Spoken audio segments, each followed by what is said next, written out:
luck. I've still got lots of the show to prepare, so I'm gonna do that for a bit. But we will hopefully be recording at around 12:15, so in 15 minutes' time. But I've got the sort of main components of this one took me a little bit longer than I thought because it's one of those things where it's like I want to get the tone right and a few other things because we're talking about luck and that can be sensitive, I think, because there's a whole thing of, well, it's one of those annoying things. It's like it is all actually. I think I have come to believe it is all largely, if not entirely, down to Outlook, but people don't want to hear that, you know. And so I just need to finish some bits off. But first, I shall say, Alexa, lights on. Thank you. Very good. All right. Oh, and there's my newsletter gone out. Very good. That's all fine. Okie dokie. So, today we are talking about luck. I've got sort of six points that 6 ways you can increase your luck surface area that are largely borrowed from Gay Hendricks' book, which is called Conscious Luck. And I've kind of conflated a few and trying to put my spin on it. And I like the fact that I've got 6 because it's 6-sided die, yada, yada, yada. So what I need now is to finish off the main components of the episode. So what I'm going to do is I'm probably going to work a little bit in silence. I'm going to pop on the caption over here. No, not that one. Ooh, there we go. So you can see that I'm writing. At some point, I need to get the colours and the brand sort of set up here because it's not really in keeping with the brand. But yes, so I'm going to work on that. So I've got my 6 things, but now I need a story, and I'm trying to think, have I got a story that I can use about my own relationship with luck that I can sort of draw from, if you know what I mean? Because we've got lucky escapes, we've got...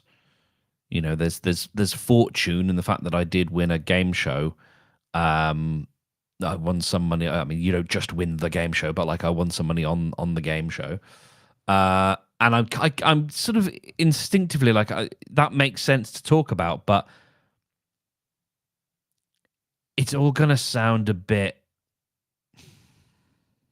And I think this is the thing I've got to get into is. It's a tricky thing because on one hand, it's like, yeah, well, we should all be so lucky. But I don't know that there was that much luck involved. So I don't know. It's a tricky one. Luck. Story of luck.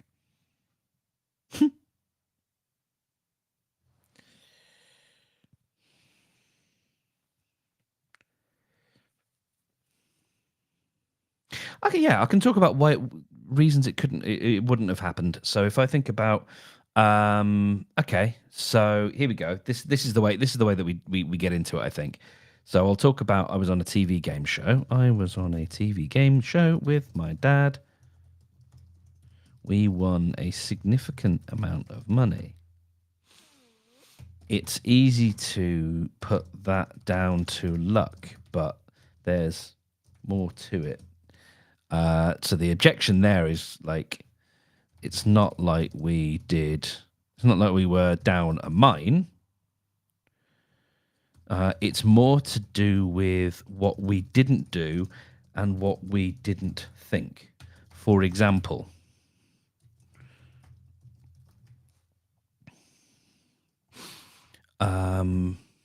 we didn't think what would be the point.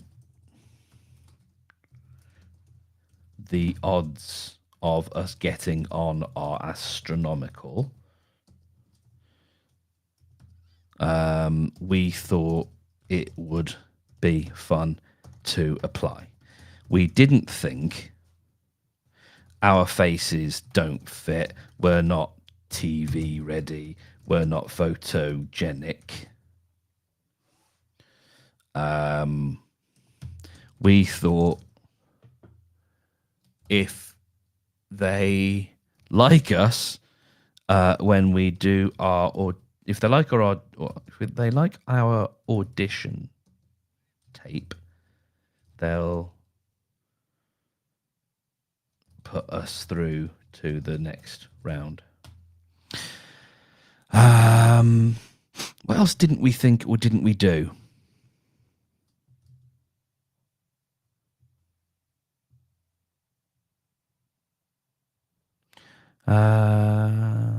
We didn't think. I don't know if there's anything else, because like it is very much about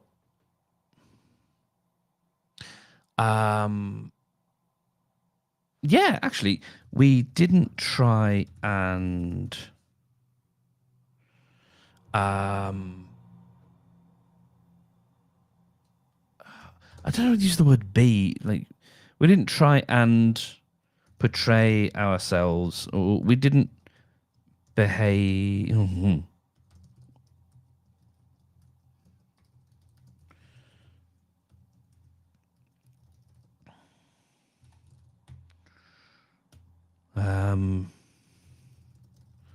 If they like us,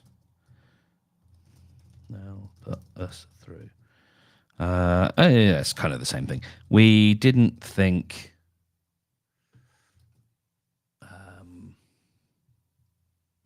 there's no way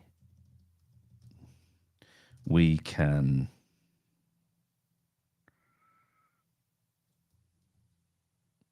know all the stuff that other contestants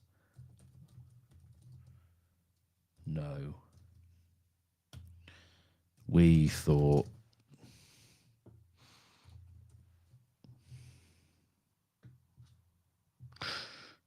you join me as I'm writing, sort of trying to write a few things about being on a TV game show and what that has to do with luck.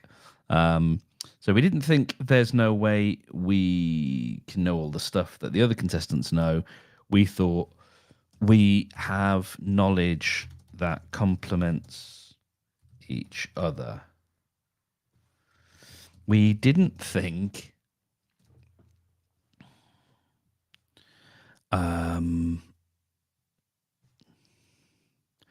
we have a chance at winning £1 million or more. We thought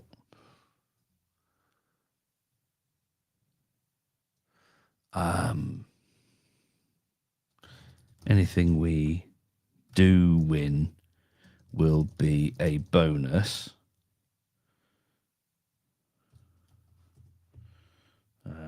And bonus, we're not going to take stupid risks.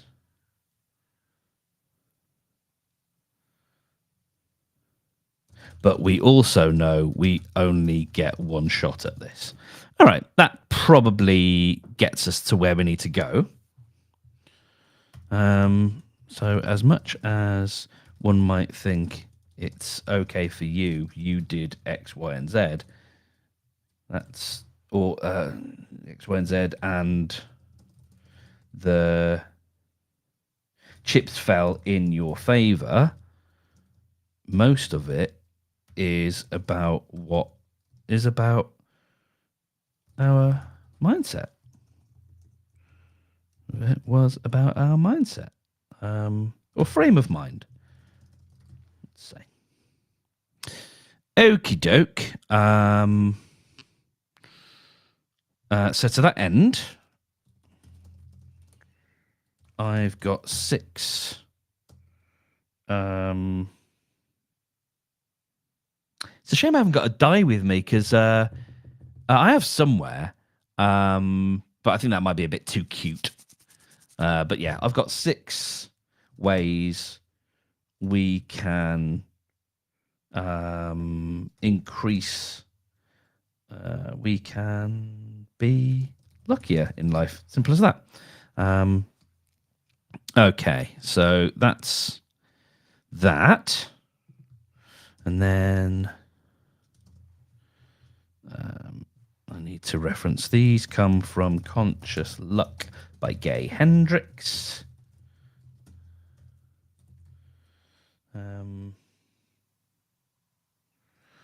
And a little bit of my own life experience. Okay, so now we need an invitation. So his invitation is so it's going to be a question. So my question to you is, what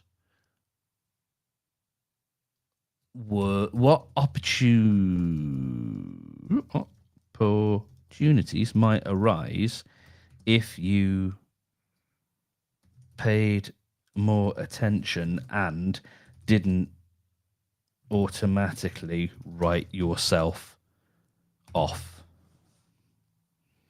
Okay, so I need an extra shot, so I need something to talk about that I like. That's something I've got to get a lot better at, because I'm way behind on my extra shots. I think we're going to be a little bit late today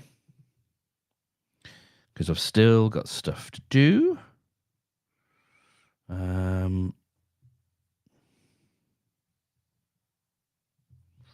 Still got bits to prep. But what can we find that we might enjoy, or that the listener might enjoy? I'm kind of tempted to just talk about Threads, but because it's been quite an enjoyable experience at the moment. But let's see what we've got. See if we can find something fun.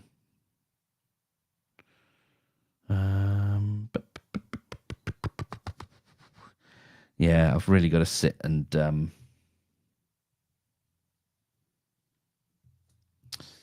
I might just go for the Hot Ones interview with John Oliver, because I really enjoyed that.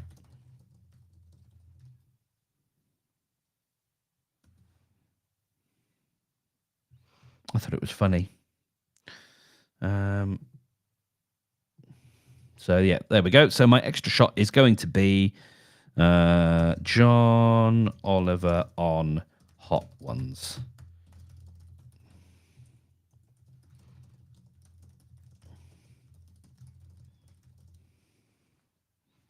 Link is in the show notes.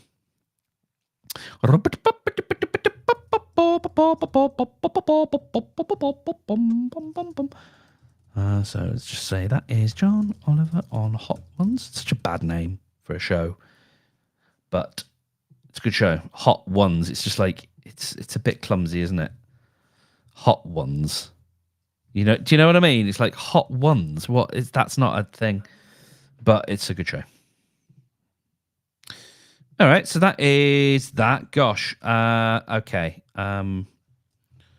Luck. It's luck is only. So now I'm writing the cold open. Coming up. Whoops, coming up today. Are you feeling lucky? No, that's a bit rubbish. Coming up today.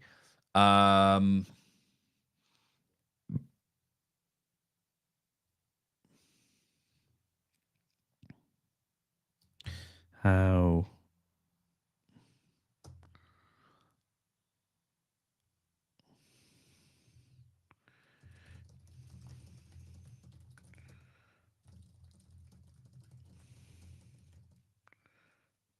Oh God, I don't like any of this. I'm having one of those days, I think, where it's not quite sort of flowing. It's because I've already written a boatload of words today. I think Fridays are always a little bit tricky at the moment because of the way my day sort of shapes shakes out. I think Friday's a little bit harder, and it's it's the end of the week. I've done 4 of these previously, and it's just like, whew. So I've just got to power through.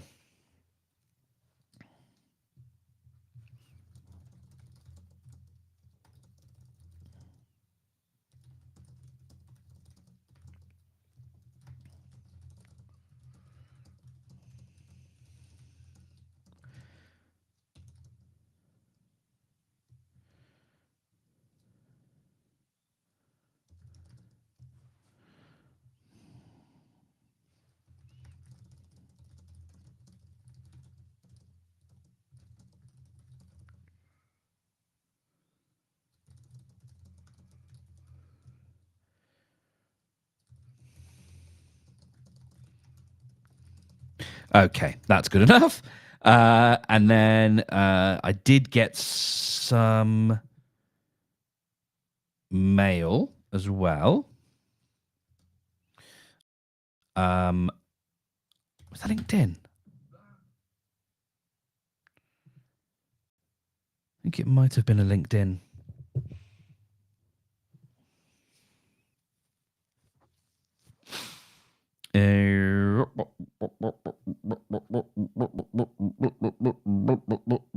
Sorry, I don't know why I'm making that noise. Was it about was it about collaboration? Let's have a look. Oh, that's the live stream.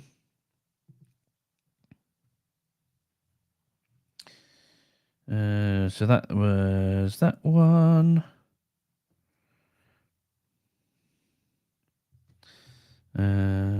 Curious if you use. Oh, that was on the live stream. I did get a, and I was foolish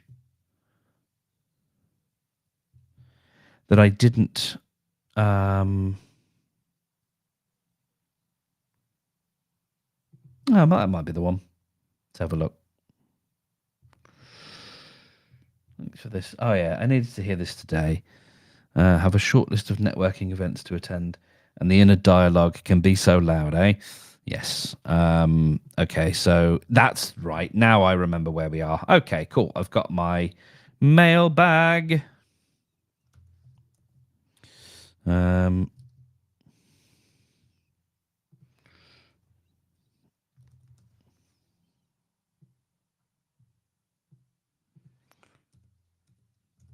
we've got thanks for this. And then that is associated with this gentleman, Seshu Bandranath. I'm going to go and listen to how his name is pronounced.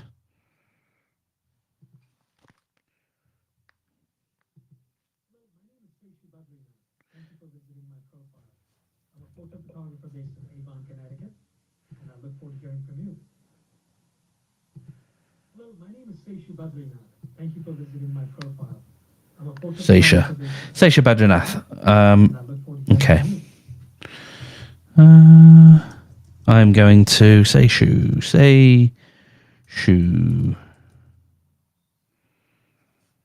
Going to do my best with that. On my episode about networking for the introverted. Okay, so that's lovely. And then next time, so we're nearly there. We are nearly there. And I don't know if this is going to be a super long one either, which is good.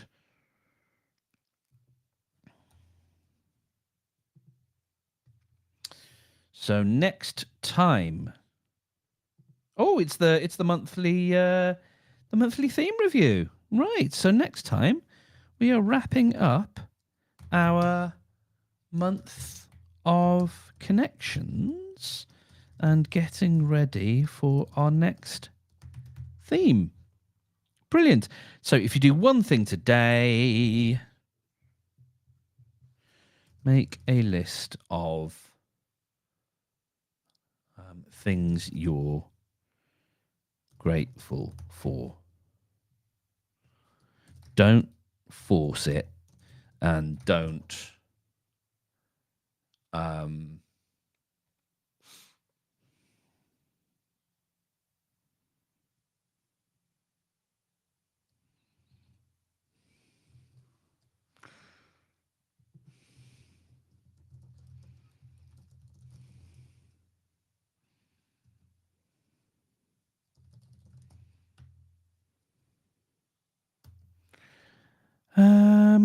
yeah, so let's have a quick thought here.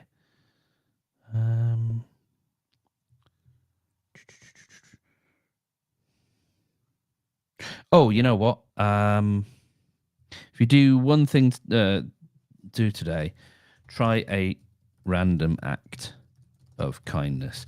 Do something good for someone else that makes you feel all tingly. Pay for the next person's coffee.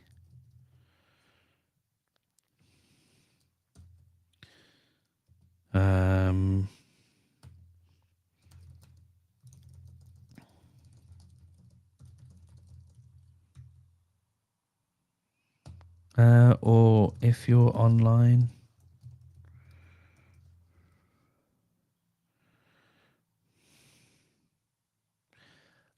if you're indoors today,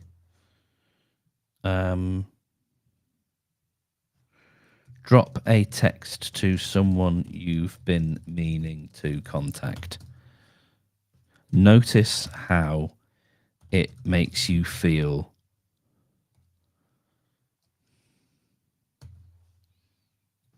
Keep the momentum going. And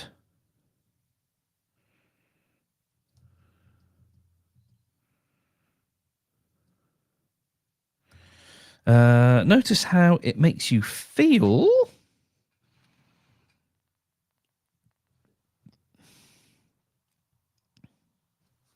Write it down somewhere. And write it down.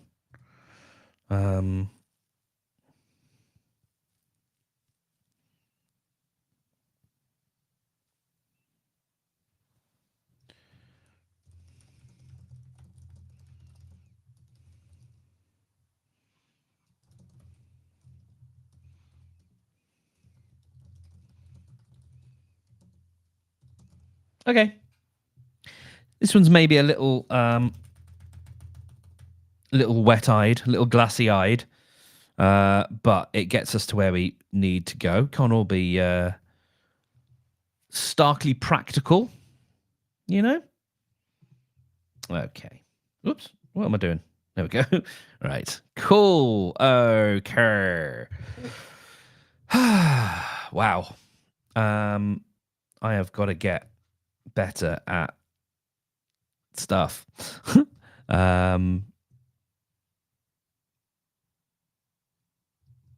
Yeah, I just need to, start a little bit more like on the dot when 11 comes around. Oh, hello. What's happening here?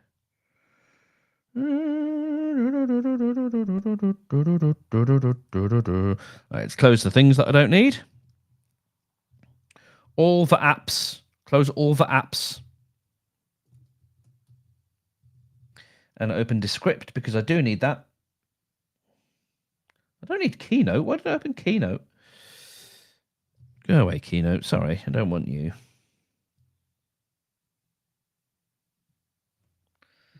I want you. I want you so bad. I want you. I don't know if is Twitch gonna mute me if I do that. Right, so let's go to new project.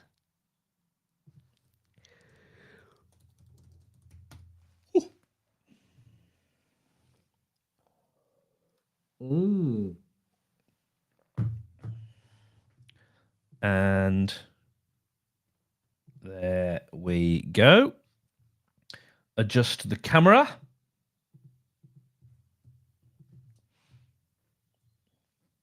Because it keeps zooming itself out. or in, and I want it to zoom all the way out. All right, quick check. I've got my podcaster's top on. Got my hoodie. It's fine. It's fine. I might close the door.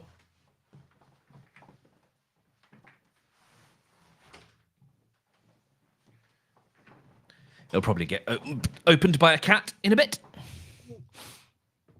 Cool. Let's move you over there. And let's get started on this thing.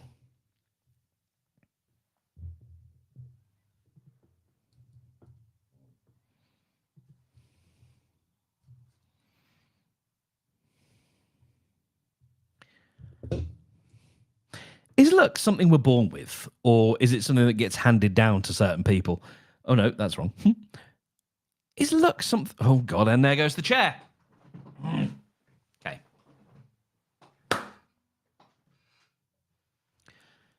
Is luck something we're born with, or gets handed down to certain people, or are there ways we can engineer it and generate a bit more luck for ourselves? It will surprise you not at all to discover that I believe it's the latter. Welcome to Morning Creative. I'm Mark Stedman, and I was on a TV game show with my dad last year. We won a significant amount of money, and it would be easy to assume that that is down to luck, but I think there's a bit more to it.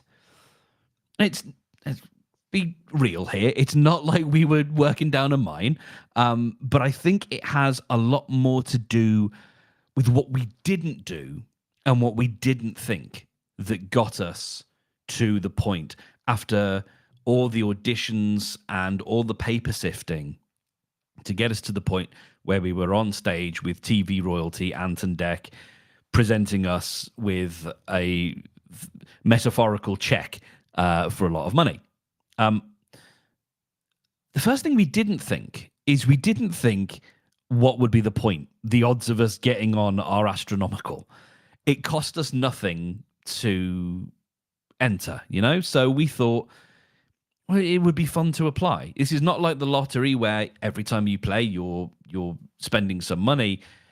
Really, we just thought, well, you know, it would be a bit of time. All we've got to do at the moment is fill in a form and record a video. Yeah, that'd be a laugh. It's something to do, you know? It was, I think when we started, it was, or when I applied, it was February 2023.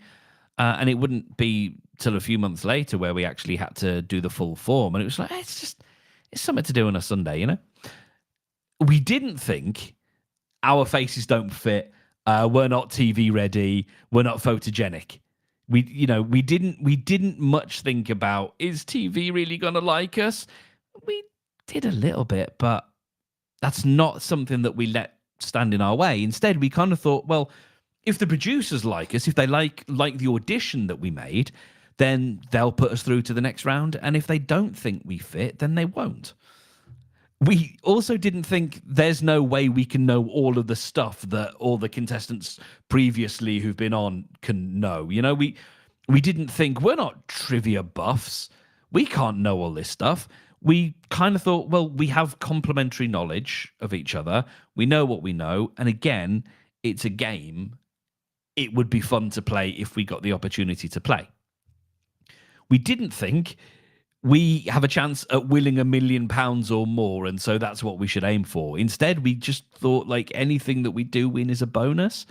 And we're not going to take stupid risks, but at the same time, we also know that we only get one shot at this, and so we're not going to walk away with a tiny amount of money just because we're risk averse. You know, we're going to play the game if we get the chance to play it. So I think, as much as one might think it's okay for you guys, you did X, Y, Z, you did these things or whatever, and the chips fell in your favor.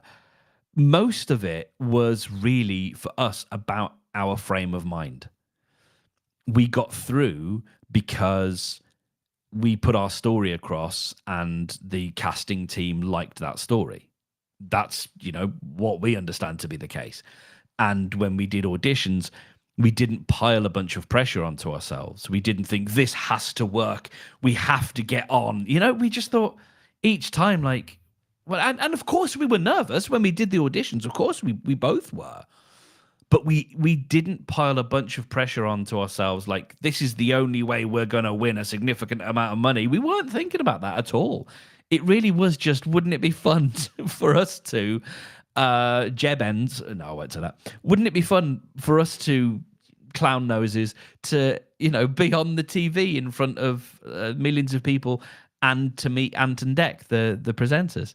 And so to that end, I'm gonna share with you 6 sort of, I don't want to use the word mindset because that can feel a bit loaded and a little bit whatever, but things to think about, things that you can actually do that I believe can lead to a luckier life.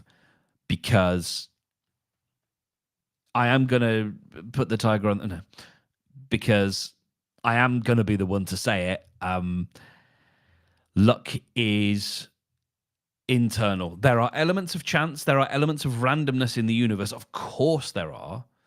And there are things outside of our control.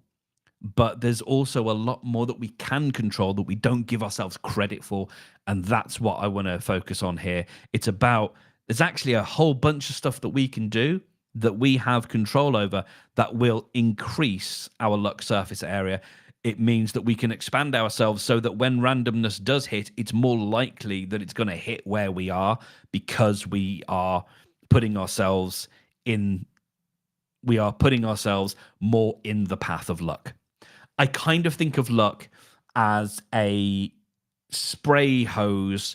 If you ever seen it in cartoons and stuff where a hose is piping full of water and then someone lets go and the hose just goes mental and it's going all over the place and it kind of needs someone to buckaroo over the hose to keep it to keep it straight.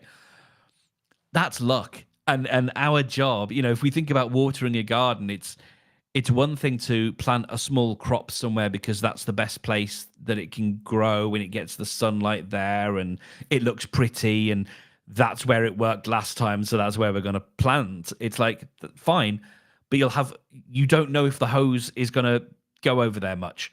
And so it's far better for us to plant as many seeds all around the garden because then it's a lot more likely that as the hose is madly spinning around, that it's actually going to water a little bit of the garden that we need it to water. And so that is kind of where we're coming from today. So number 1 is to get rid of the toxic self-talk. Recognize and I'll get rid of that bit. Yeah. We as humans have a negativity bias. Our brains are wired to, as my friend Anya Pierce says, to keep us safe rather than keep us happy. They hold on to the bad memories because they want us to learn from them. We can't learn survival skills from the good things that happen. And so it's the bad stuff that happens to us that we remember because our brain wants to make sure that we can navigate that tricky situation the next time it arises. So what ends up happening is we believe the negative things that we tell ourselves and we need evidence for the good stuff. So we imagine the bad things about ourselves and we believe those things, even if they are completely and purely imagined, which they usually are.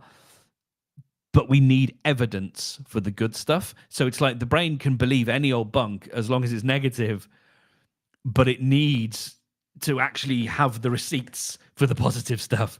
And so what we've got to do is start by clearing out all of that cruft so that you can begin to gather evidence of the good stuff. And what worked for me was a bit of therapy.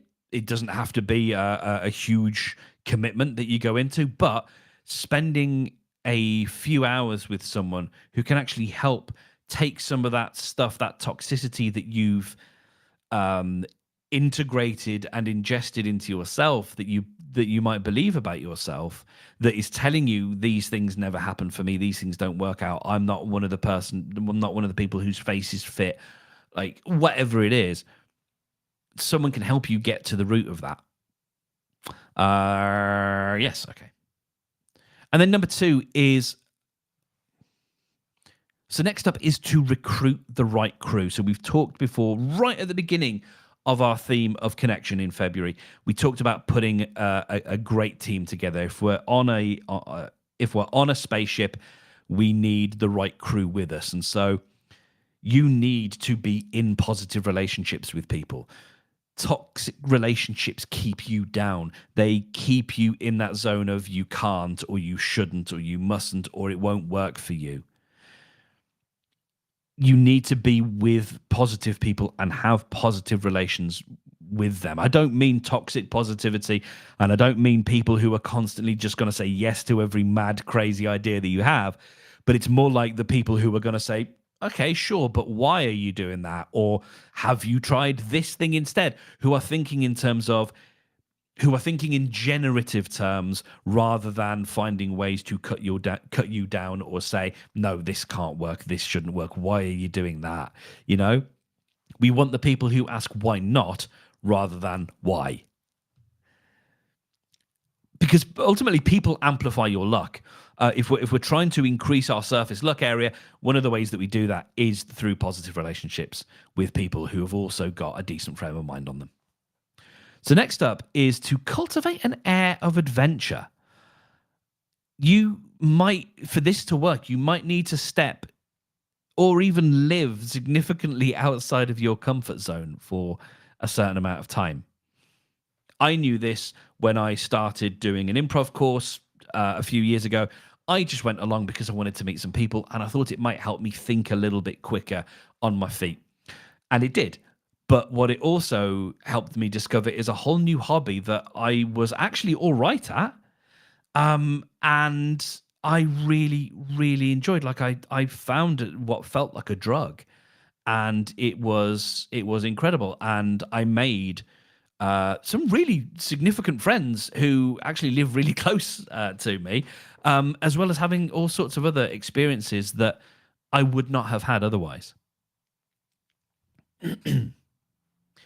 Luck is out there in the world. It's not here in our bedrooms, in our small spaces, in our studies, in our offices, in our kitchens. It's out there in the world. It's outside of the front door. And if you are someone who lives alone and doesn't get the opportunity to go out, it doesn't have to be in the physical world, but it absolutely has to be outside of your usual. It's got to be out there in unfamiliar territory. You know, you've used up all of the luck that's in. I spat a little bit there.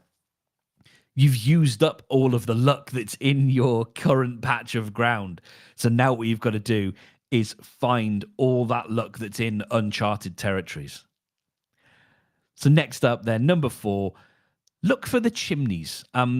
This means a few different things, but essentially this is a bit of a positive thinking exercise that then becomes a stackable habit from Merlin Man, who is wise about many things. And he has this as a sort of if that, then this sort of statement.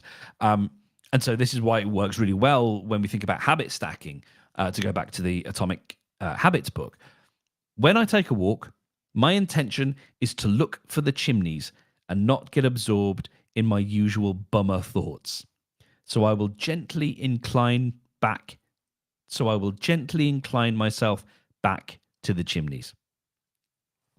So what this is saying is when you are out, like literally genuinely, like physically out in the world, and you are having thoughts and you're getting lost in them, and you're getting lost in the negative stories and all of the stuff that you can't and you shouldn't and you mustn't and you won't, is to incline your head up and turn your face towards warmth, turn your face towards the sun.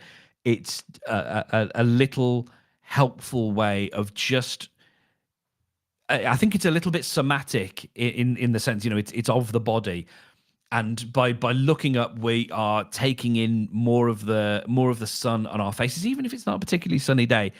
It's more about the habit, and remembering why you do that is also useful. So yes, you will get a little bit of the benefit of looking up and maybe tilting your face to the sun, But also the act of doing that, reminding yourself why you're doing that, is to just help you kick yourself out of that little reverie. It's to bring you back and help you take a slightly more positive frame of mind. Aligned with that is gratitude. And I think this is a tricky word for many because, and certainly for me, because it can come with a lot of judgment. You know, many of us were brought up with this question of like, can't you just be grateful? You should be grateful for what you have. Like that's a story that I think lots of us were told as kids. But gratitude doesn't mean recognizing when you're lacking. It kind of just means not attaching yourself, or you know, part of my interpretation of this anyway is just not attaching yourself too much to those thoughts of what you're lacking, and being able to appreciate and just look at something and go, it's good that that thing exists. It might just be as simple as that statement. Isn't it good that that thing exists? Not that I must be grateful or I must appreciate. It's like, isn't it good that I've got I'm trying to think of a good example now that I haven't actually written one down. Isn't it good that I've got a guitar next to me? I don't know how to play it very well, but it does mean that when I'm bored for a moment, I can just have a quick pick or a quick noodle.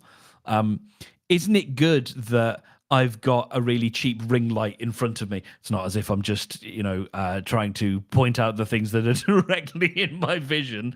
But, isn't it nice that I've got one? Being able to do that, to just point out things and go, isn't it good that that thing exists? Helps, again, get us into that mindset of looking for the more positive things rather than focusing on the things that aren't working out. If you can show your brain evidence of when things do go well or when things are good, it will help a little. I'm not saying, I don't think one of these things is going to be the thing that's going to increase your luck surface area, but I think each one of these helps in different scenarios in little bits. So number 5 is to pay it forwards. I don't do this enough, but I definitely get a good feeling when I do. And perhaps it's what other people call karma, right? It's really just doing something nice without recourse to what it's going to do for you. Just doing something nice because it felt like the right thing to do. Last time I can remember doing this, and hopefully maybe I've done it since, but I do remember I don't usually tip my barber, but I remember I think there was but he was dealing with another barber. Sorry. I don't usually tip my barber, and I don't know if you're supposed to. I feel like I used to back in the day, or just like keep the change or something. I'm not sure. But I ended up tipping my barber a while back because he just seemed to be having one of those just slightly difficult days, and he was dealing with it very well. And I kind of just wanted to show some appreciation for that, so I slung him in an extra $5, and I felt good about that. And then yesterday, different barber, same shop. Yesterday, the barber, I think, knocked a $5 off my bill. I'm only just realizing that, by the way. This is months apart. I don't think he knew that I tipped his colleague. That wasn't a thing. It was just, we'd had a conversation. We were having fun, and I'd asked about the price, and he said, you know what, actually, don't worry about it. Just pay me this much. And I was completely ready to pay him the full amount. And he said, no, don't worry about it. He even gave me a sweetie for the walk home, because I guess I was a very brave boy. But that's, goes around, comes around. But initially I did it. I tipped this barber because I thought he's having a bit of a day. And I gave him that money, and I felt great afterwards. I just felt like that's a nice thing that you did. Like nothing more. It just felt nice. It was a tiny little gesture, really. It's not a lot, but it felt good. It felt right. It felt like that money sort of made sense and went to the right person, kind of thing. And when you do that, like looking for the chimneys, it sets you up for noticing other good things because there's a momentum involved. When you are in that good space of feeling good, you notice other good things. I know this from experience as well. They sort of start to stack, and we are very good at noticing patterns. And so you can start to go, actually today's working out quite well. This happened, and then this, and then I found a thing on the street, and because you are a little bit more open to the outside world rather than thinking and being insular and being introspective and about your own stuff that's going on, because maybe you're thinking a little bit more expansively, you notice more stuff out in the world, and a huge amount of luck really is just noticing things.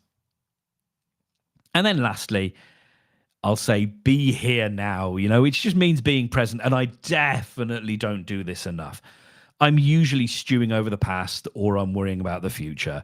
And neither of those things exist. The past doesn't exist. The future doesn't exist. You can't change the past. The future doesn't. I'm going to do all that again. You can't change the past. The future doesn't exist. So anything that you're anxious about is a story in your mind. I know that might feel, I know that might sound like absolute bunkum, but I promise you, if you think about it this way, anxiety is a story that you tell yourself based on past data. That data it doesn't come from the outside world. It comes from our interpretation of it. If someone says something to you, if you think about any time someone said something to you and you've interpreted it one way, and maybe you've collared them about it, you've pulled them up about it, and be like, "Why'd you say that?" And they say, "Oh God, no, I didn't mean it like that at all." And they were genuinely like, "No." Or when you misread a text or an email and you think, "Oh my God, that person's furious at me," and they're like, "No, I just didn't put an emoji at the end." That experience, or think about the feeling that made you, that gave you. Think about that text that someone sent you that was like, "We need to talk." And maybe they were sending that because they were like, they've got something really exciting to tell you, and they just didn't put a particular emoji at the end. It is entirely your experience of that event. So if you think about that feeling that you got, that dread, that pit of your stomach hollowed out and suddenly replaced with butterflies and bats and all that stuff. If you think about that, that is completely created by your interpretation of that text. It's taken me 41 years to get my head around this, but it is absolutely true. Because if you then have a conversation with that person, they're like, "No, that's not at all what I meant. I wasn't saying we need to talk because I've got something dreadful to tell you."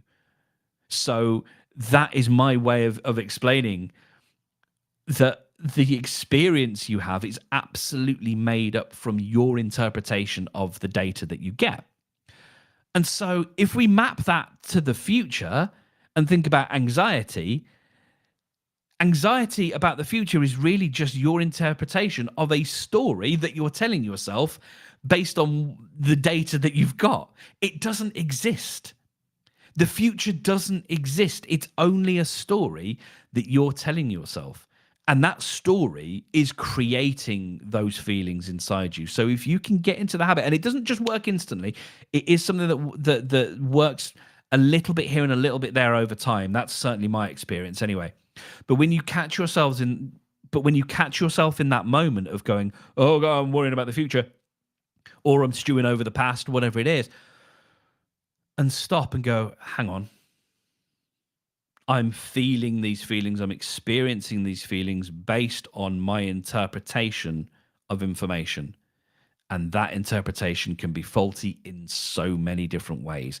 So actually, if it's all just come from the data in my database, not from actually anything that exists, because again, the future doesn't exist yet.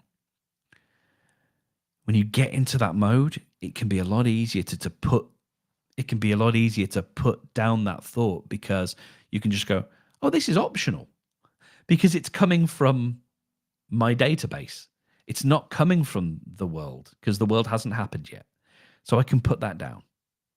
I can prepare and I can think about how might I navigate this situation that's coming up? But all those feelings, of anxiety, they are optional. And I'm not saying it's easy. I'm not saying it's, you can just do it like that. I promise you, I know, like, so many people have said these things to me before, and I'm like, it's not that easy. And I completely get it. It isn't.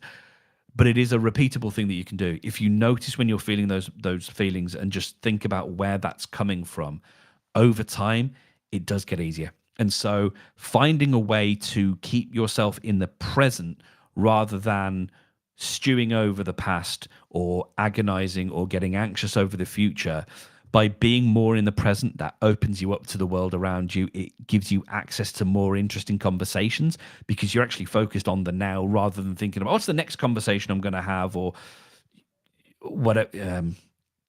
Where am I? What's the next conversation I'm going to have? Or, oh my God, I can't believe that last conversation went this way. If you're actually focused more on what's happening now, you're opened up to it. Just like I've been saying in some of the previous points, when you're more open, you notice things, and a huge part of luck is actually just in what you notice. So these have come from a sort of a mixture of points from the book Conscious Luck by Gay Hendricks, and a sprinkling of my own life experience as well. So a link is in the show notes if you want to go and check that book out. But I've got a question for you, which is, what opportunities might arise if you paid more attention and didn't automatically write yourself off? Think about the story that might unfold for you if you didn't automatically write yourself out of it.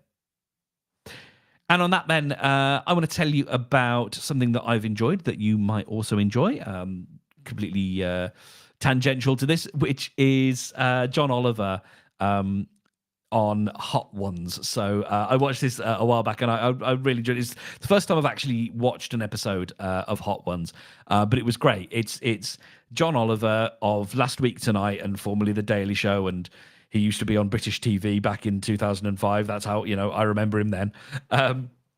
Basically eating progressively hotter hot wings and being really funny and vulnerable about it as well. It's really good, really, really, really good. A link, of course, is in the show notes. And if you've got anything that you think if you've got anything that you think I might enjoy and that others listening to the podcast might enjoy, then mark@morningcreative.fm is where you can find me. And a shout out goes to Seishu Badranath. Okay. And a shout out goes to Seishu Badranath on my... no, I'm getting too excited because I'm trying to take a run up at the name. And a huge shout out going to Seishu Badranath, who left a comment about my episode on networking for the introverted. He said, "Thanks for this. I needed to hear this today. Have a short list of networking events to attend, and the inner dialogues can be so loud, eh?" To that I say, amen, my brother. Yes, they can. And so I hope that there was something. It sounds like there was something in that particular episode that was maybe a little bit useful. And sometimes it's just being able to hear someone else's voice and go, yep, that checks out with my experience. So at Hello Stedman online is where you can find me if you have anything that you want to talk about with this particular episode. So next week, so tomorrow we are going to be wrapping up our month of connections, and we're going to be getting ready for our next theme. Very exciting. So if you do one thing today, then let me leave you with this. Try a random act of kindness. Do something good for someone else that makes you feel all tingly when you do it. Maybe pay for the next person's coffee in the queue, or help someone who looks like they might be in need. Or, if you're just indoors today and you're not going out and about, then maybe drop a text to someone that you haven't spoken to in ages and you've been meaning to get in touch with. Notice how it makes you feel. Write that feeling down. And then look out for the next time something surprising happens to you. Because I reckon it'll be sooner than you think. Cool. All right. I think that was a nice episode. It went on a bit because I got into a whole bit there about anxiety. And we'll see if we'll see where that takes us. Very good. Okay.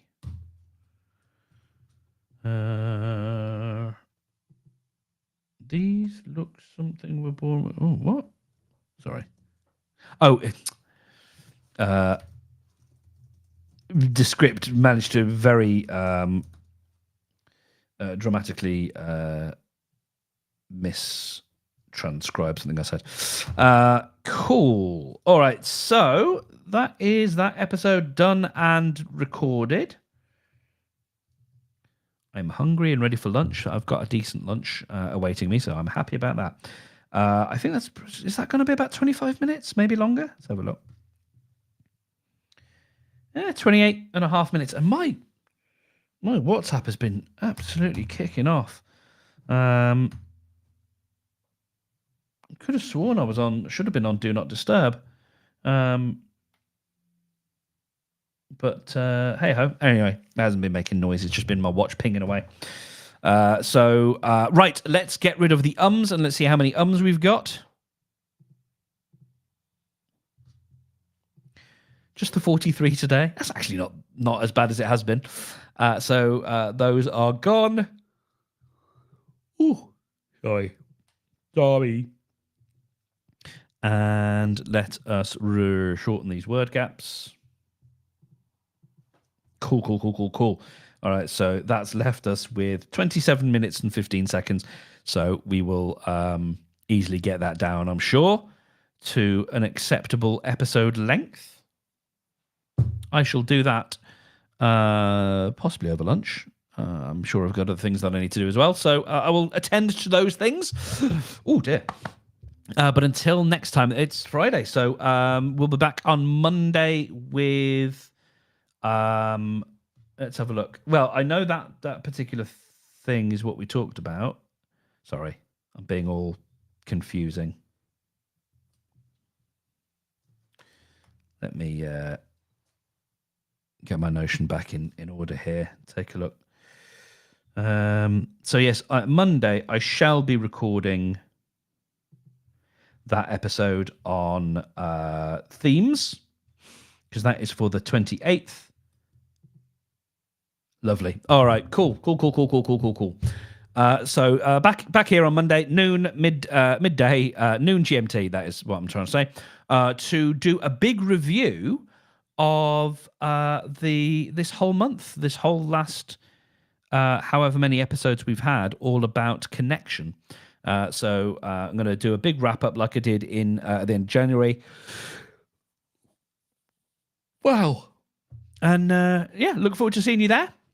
Thank you very much for your time, and look forward to Monday. Have a great weekend, and I will be in touch. I'm losing it. I'm starting to